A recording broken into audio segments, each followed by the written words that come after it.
ಹಿರೇಹಡಗಲಿ ಗ್ರಾಮ ಪಂಚಾಯಿತಿ ಅಧ್ಯಕ್ಷರಾಗಿ ಹಲಗೇರಿ ಸೋಮಶೇಖರ್ ಆಯ್ಕೆ. ವರದಿ ಡಿ ಪರಶುರಾಮಪ್ಪ. ವಿಜಯನಗರ ಜಿಲ್ಲೆ ಹೂವಿನಹಡಗಲಿ ತಾಲೂಕಿನ ಹಿರೇಹಡಗಲಿ ಗ್ರಾಮ ಪಂಚಾಯಿತಿ ಸಭಾಂಗಣದಲ್ಲಿ ಅಧ್ಯಕ್ಷರ ಚುನಾವಣೆ ಜರುಗಿತು.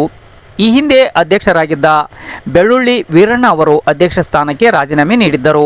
ಆ ಸ್ಥಾನ ತೆರವಾಗಿತ್ತು. ಚುನಾವಣೆಯಲ್ಲಿ ಅತಿ ಹೆಚ್ಚು ಮತಗಳನ್ನು ಪಡೆದುಕೊಂಡ ಹಲಗೇರಿ ಸೋಮಶೇಖರ್ ಹಿರೇಹಡಗಲಿ ಗ್ರಾಮ ಪಂಚಾಯಿತಿ ಅಧ್ಯಕ್ಷರಾಗಿ ಅಧಿಕಾರ ವಹಿಸಿಕೊಂಡರು. ಗ್ರಾಮ ಪಂಚಾಯಿತಿ ಅಧ್ಯಕ್ಷರಾಗಿದ್ದ ಬೆಳ್ಳುಳ್ಳಿ ವೀರಣ್ಣ ಅವರು ಮೇ 22ರಂದು ರಾಜೀನಾಮೆ ನೀಡಿದ್ದರಿಂದ ಹಿರೇಹಡಗಲಿಯಲ್ಲಿ ಚುನಾವಣೆ ನಡೆಯಿತು. ಚುನಾವಣಾಧಿಕಾರಿಯಾಗಿ ತಾಲೂಕು ದಂಡಾಧಿಕಾರಿ ತಹಸೀಲ್ದಾರ್ ಜಗದೀಶ್ ಅವರು ಚುನಾವಣಾ ಕರ್ತವ್ಯ ನಿರ್ವಹಿಸಿದರು. 21 ಸದಸ್ಯರಿದ್ದ ಈ ಗ್ರಾಮ ಪಂಚಾಯಿತಿಯಲ್ಲಿ ಇಬ್ಬರು ನಾಮಪತ್ರ ಸಲ್ಲಿಸಿದ್ದರು.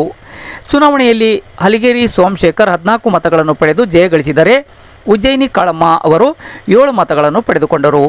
ಅತಿ ಹೆಚ್ಚು ಮತಗಳನ್ನು ಪಡೆದುಕೊಂಡ ಹಲಗೇರಿ ಸೋಮಶೇಖರ್ ಅವರು ಗ್ರಾಮ ಪಂಚಾಯಿತಿ ಅಧ್ಯಕ್ಷರಾಗಿ ಆಯ್ಕೆಯಾಗಿರುವುದಾಗಿ ಚುನಾವಣಾಧಿಕಾರಿ ತಹಸೀಲ್ದಾರ್ ಜಗದೀಶ್ ಅವರು ಸುದ್ದಿಗಾರರಿಗೆ ತಿಳಿಸಿದರು.